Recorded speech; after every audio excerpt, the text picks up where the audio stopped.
Hello, and welcome to the EPA, where seal kilometers are down 13%. In the course of this training video, we will take you through the intricate parts that make up the EPA. Let's begin with the fish and game wardens that patrol our national parks.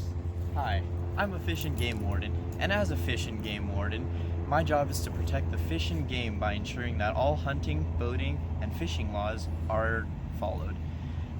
My education recommended is that you get a bachelor's degree in criminal justice. However, an associate's degree with some law enforcement or fish and wildlife experience is also an option.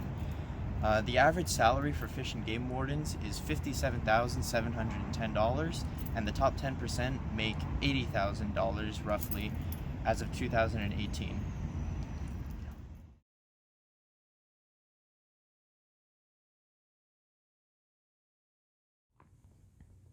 Useful skills to have are being in good physical shape, being familiar with the wilderness, being able to operate and repair small planes and boats, and working with wildlife.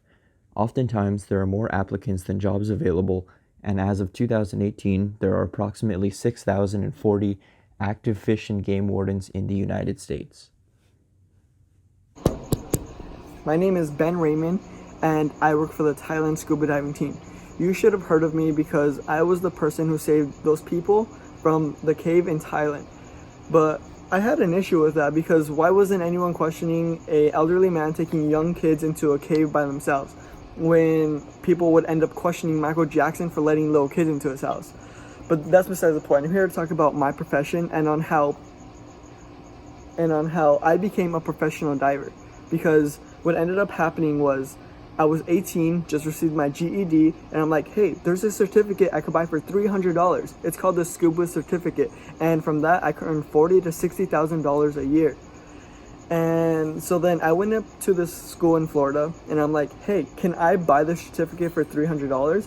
And they looked at me in my face and said, no. Bastards. I was like, why not? And they were like, oh, because you have to go to school for that. I'm like, what is there to go to school for? I love swimming. And they're like, no, you have to go through all the proper training and all that stuff. And I'm like, okay, how much is it gonna cost me? $20,000 to $30,000 a year. I was like, oh my god. I'm like, is it worth it? And I'm like, hey, with the money I could earn, yes, it's worth it. So then, Hi, I'm Erica Lee. I'm a geophysical data technician from EPA. My daily job is to prepare notes, sketches, geological maps, and cross-sections. And then I read and study reports in order to compile information and data for geological and geophysical prospecting.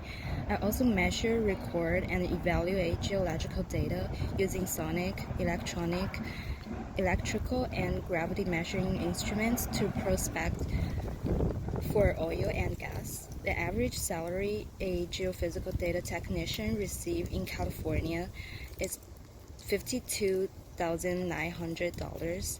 Professionals that work in this career, like me, can obtain the highest pay in manufacturing, where they earn an average pay rate of $95,300. I'm a geological sample test technician. You can also call me gas tester. My job is to test or analyze geological samples, crude oil. Most of these occupations require a 4-year bachelor's degree, but some do not. In 2018, the average annual wage in California was $52,900. More and more people employ this job. In this job, we need to know chemistry, mathematics, computers, electronics, engineering, and technology. Hi guys, I'm Nick Chan and I'm a forest and conservation worker. I measure and improve the quality of forests by cleaning away debris, planting seedlings, preventing forest fires, and counting as well as measuring trees. I develop, maintain, and protect forests under local governments on privately owned forest lands. I need at least a high school diploma and make $27,460. I can make up to $48,220. I need communication and decision-making skills, need to be detail-oriented, I need listening skills as well as physical stamina. Employment is supposed to decline 2% from 2016 to 20 26 due to improved technology created to perform certain Hi, tasks. I'm Ted Flanderson. I'm a political lobbyist for the EPA.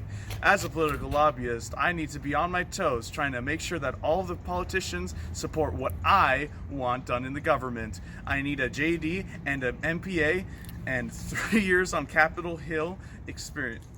As a political lobbyist, I need to make sure that all of the politicians on the Hill are voting according to my needs.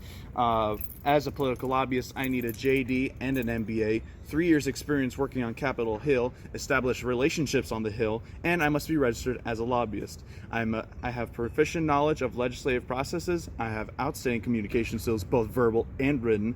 I have outstanding people skills, and I have a distinct ability to influence others. I'm available to attend all events and meetings outside of work hours, though. That last bit is